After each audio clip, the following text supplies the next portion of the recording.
Good morning and welcome to another episode of Pep's Corner. Today we will continue reading our book, Bud Not Buddy. We're still in week number 20, day number 4. We will be reading chapter 10. So make sure you have your book in hand and are actively following along and reading. Our focus and purpose for reading is posted on the screen. Remember, boys and girls, to reread a second time so you are coming to shared reading, fully prepared to engage in instruction. Let's begin. Page 96, chapter 10. Flint ended all of a sudden, and I was in the country. It was like one of those days that it's raining on one side of the street and not on the other.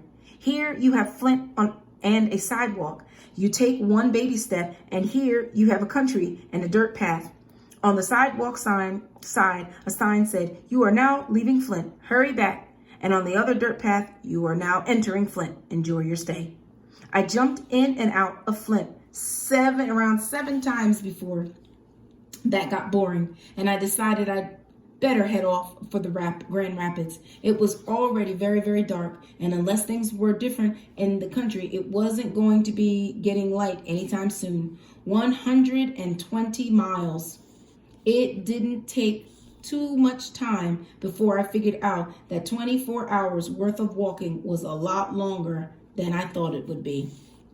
I must have only been walking for a couple of minutes when everything changed. First off, there were the sounds. Flint could be pretty noisy.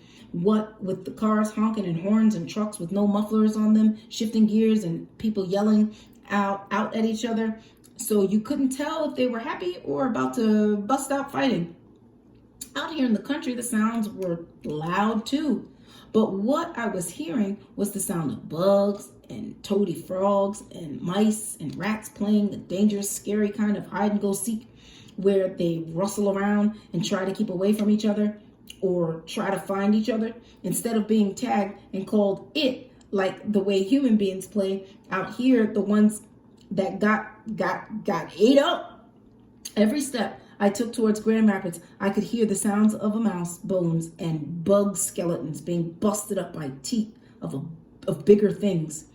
Every once in a while, a couple of cats would give out the kind of howls and yowls that would make the hair on the back of my neck jump up if you were a human being, and your heart turn into a little cup of shaky yellow custard if you were a mouse.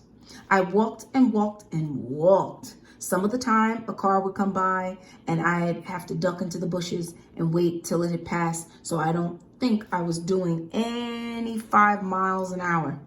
I felt like I'd been walking all night, but I'd only gone through 3 little towns. I was getting so tired, I started to forget to duck in the bushes when a car would roar by. Some of the time, they'd see me and step on their brakes for a second, then speed off. Most of the time, they never noticed me. Another car bound over the top of the hill. The lights blinded me for a second, and then I ducked into the bushes again. The guy in the car stepped on the brakes to slow down, and I could see him twist his neck around.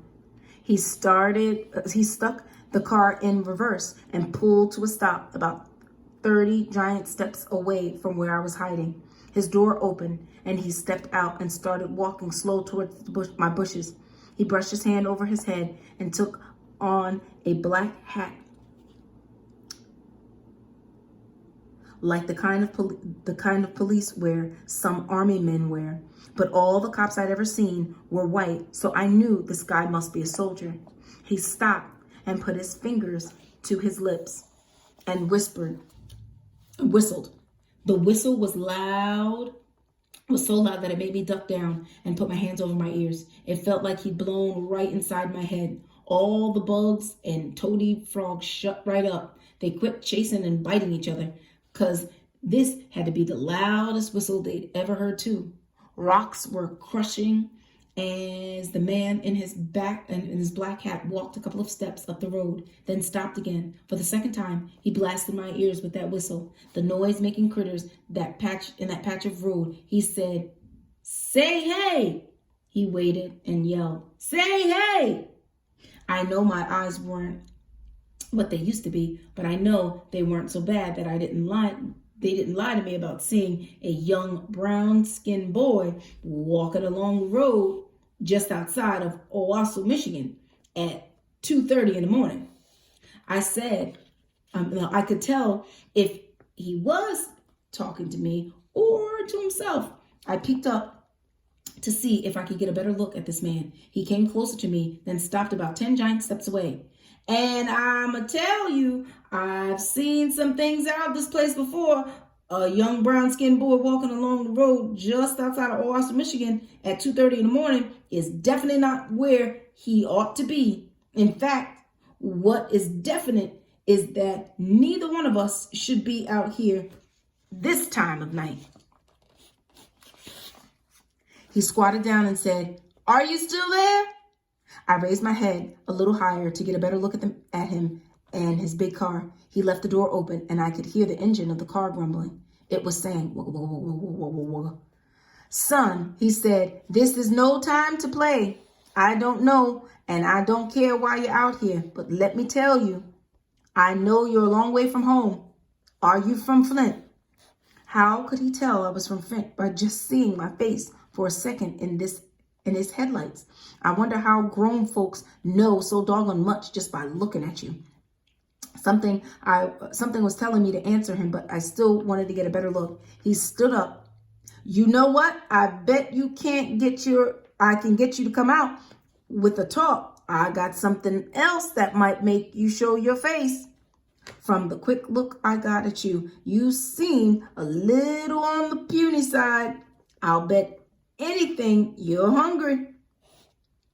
Just so happens that I've got a spare bologna and mustard sandwich and an apple in the car.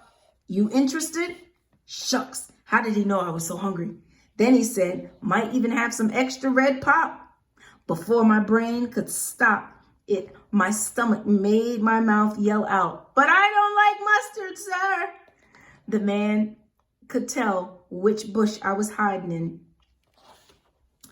But he didn't bum rush them or try to get me. He just laughed and said, "Well, I didn't check, but I don't suppose the mustard's been glued on. I'll bet we can scrape it off. What do you say?" I was